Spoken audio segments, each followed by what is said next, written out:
I'm Dr. Rakesh Tak, Associate Professor, SPC Government College Ajmer, Chemistry Department.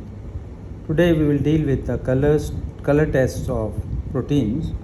Protein के colour test के बारे में बात करेंगे कि प्रोटीन किस तरह से कलर टेस्ट देता है। प्रोटीन अनेक प्रकार के परीक्षण देते हैं। कुछ विशिष्ट प्रोटीनों के द्वारा विशिष्ट परीक्षण प्रदर्शित होते हैं। पहला है बाइयूरेट टेस्ट। प्रोटीनों के विलयन में कुछ बूंदें 1% कॉपर सल्फेट विलयन की मिलाने पर NaOH विलयन के आधिक्य में हिलाने से बैंगनी रंग उत्पन्न होता है, जो उबालने पर गहरा हो जाता है। इसी तरह से निनहाइड्रेन टेस्ट, जब प्रोटीन विलयन में निनहाइड्रेन के साथ साथ गर्म किया जाता है तो नीला रंग उत्पन्न होता है। अगला टेस्ट है हेलर रिंग टेस्ट। प्रोटीनों के विलयनों में परखनली की दीवार के सहारे सांद्र HNO3 मिलाने पर दोनों के मिलने की सतह पर प्रोटीन स्कंदित होकर एक श्वेत वलय बनाते हैं। मूत्र में एल्ब्यूमिन की उपस्थिति का परीक्षण इसी प्रकार से किया जाता है। इसी तरह से जेंथोप्रोटिक टेस्ट, यह परीक्षण बेंजीन के वलय युक्त प्रोटीनों के लिए होता है।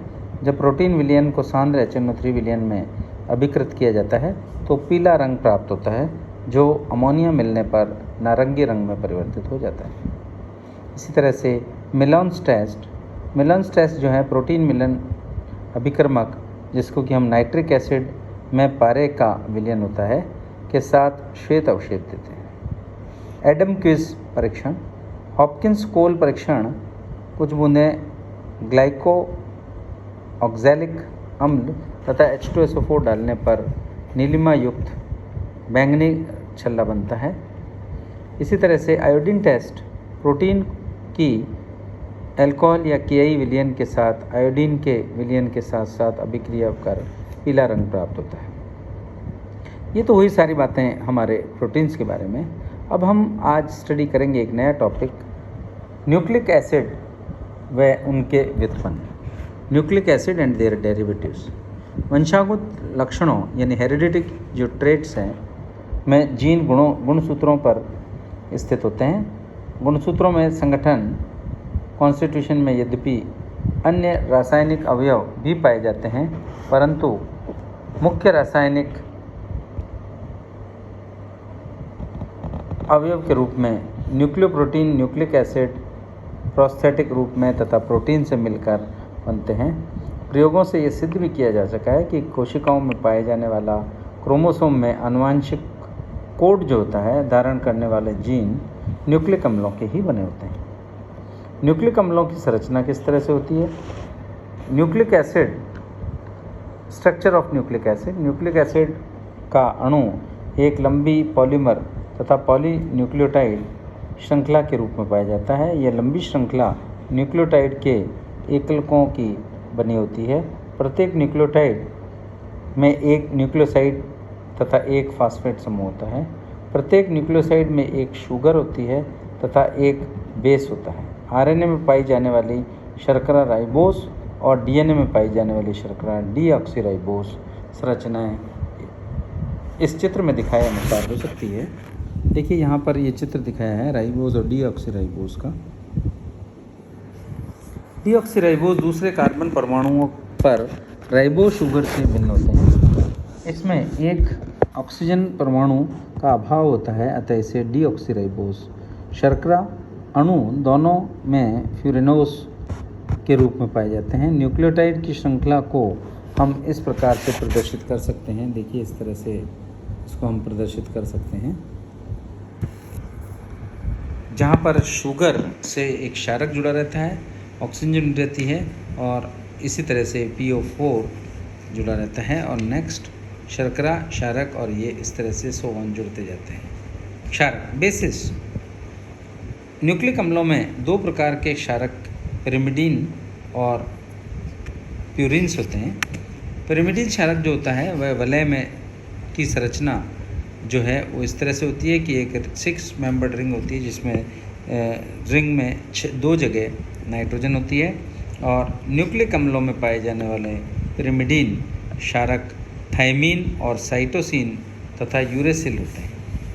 थायमीन, साइटोसिन और यूरेसिल की संरचना आप इस तरह से देख सकते हैं कि किस तरह से थायमीन, साइटोसिन और यूरेसिल होते हैं। जो थायमीन है वो 5-मेथिल-2,4 डाइऑक्सो पिरिमिडीन होता है, जबकि साइटोसिन जो है 4 अमीनो 2 ऑक्सो पिरिमिडीन्स होते हैं। यूरेसिल जो है वो 2,4 डाइऑक्सो पिरिमिडीन होते हैं। इसमें डीएनए में साइटोसिन तथा थायमीन एवं आरएनए में साइटोसिन तथा यूरेसिल पाए जाते हैं। इसी तरह से प्यूरिन क्षारक जो हैं वो भी मुख्य रूप से 2 प्रकार के होते हैं, एडेनिन और गुआनिन। प्यूरिन वलय जो है वो इस तरह से होता है और यहाँ पर देखिए एडेनिन और गुआनिन जो है, एडेनिन और गुआनिन जो है, एडेनिन जो है 6 अमीनो प्यूरिन होते हैं, जबकि गुआनिन जो होते हैं 2 अमीनो 6 आइसो ऑक्सो प्यूरिन होते हैं।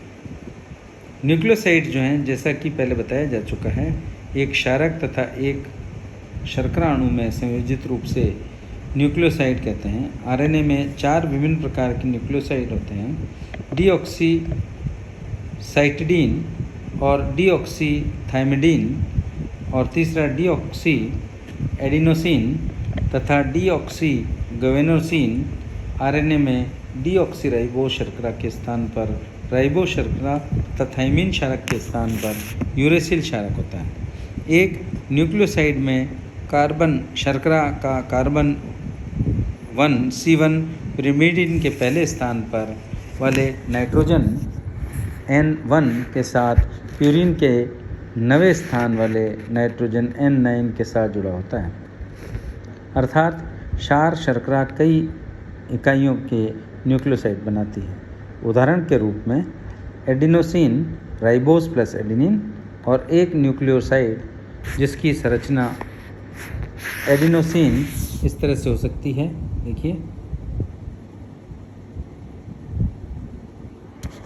इसी तरह से न्यूक्लियोटाइड, एक न्यूक्लियोटाइड की साथ फास्फोरिक अम्ल के साथ एक अणु के संयोग से एक न्यूक्लियोटाइड बनाती है। फास्फेट समूह शर्करा के कार्बन 5 से C5 पर संलग्न रहता है और शर्करा में फास्फेट समूह के संलग्न स्थान के अनुसार ही न्यूक्लियोटाइड के क्रमशः 5p3OH तथा 3,5p-OH न्यूक्लियोटाइड कहा जाता है। राइबोस शर्करा में फॉर्मेट समूह के अणु C2C2 से भी संलग्न हो सकता है, क्योंकि C2 पर हाइड्रोक्सिल समूह उपलब्ध है। डीऑक्सीराइबोस शुगर बेस से जुड़ी हुई ये संरचना है। डीऑक्सीराइबोस शर्करा में जुड़ी हुई 5 स्थान पर एक फॉर्मेट समूह जुड़ा होता है, अर्थात शर्करा 5 फास्फेट समूह के न्यूक्लियोटाइड कहते हैं। उदाहरण के रूप में एडिनोसी फास्फेट।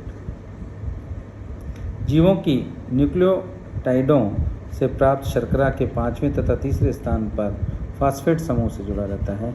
इस प्रकार डीएनए के निम्न 4 न्यूक्लियोटाइड पाए जाते हैं, डीऑक्सी साइटिडीन एसिड तथा डीऑक्सी साइटिडिटेन, डीऑक्सी थाइमिडिलिक एसिड और डीऑक्सी एडिनोलिक एसिड, डीऑक्सी ग्वेनिलिक एसिड। इसी प्रकार आरएनए के साइटिडिक अम्ल तथा यूरेडिलिक अम्ल, एडिनिलिक अम्ल एवं ग्वेनिलिक अम्ल होता है। पॉलीन्यूक्लियोटाइड न्यूक्लियोटाइडों की बहुत सी एकलक इकाइयाँ मोनोमर यूनिट से मिलकर फास्फोएस्टर बंधों द्वारा एक फास्फोन्यूक्लियोटाइड श्रृंखला बनाती है, जो कि फास्फोन्यूक्लियोटाइड ही न्यूक्लिक एसिड है। इस प्रकार फास्फोडाइएस्टर बंध में 2 न्यूक्लियोटाइड के बंध पाया जाता है। इस प्रकार की पॉलीन्यूक्लियोटाइड श्रृंखला में एक ऐसी दिशा होती है जिसमें यदि C3 पर आरंभ होती है तो C5 पर समाप्त हो जाती है, और यदि ये C5 से प्रारंभ होती है तो C3 पर ख़त्म हो जाती है। इस तरह से अतः सामान्य मोनो न्यूक्लियोटाइड एवं पॉलीन्यूक्लियोटाइड के C5 तथा C3 छोर पर पाए जाने वाले समूहों की जानकारी होती है। अगले लेसन में हम न्यूक्लिक एसिडों के सिंथेसिस यानी synthesis of nucleotide nucleic acid पढ़ेंगे।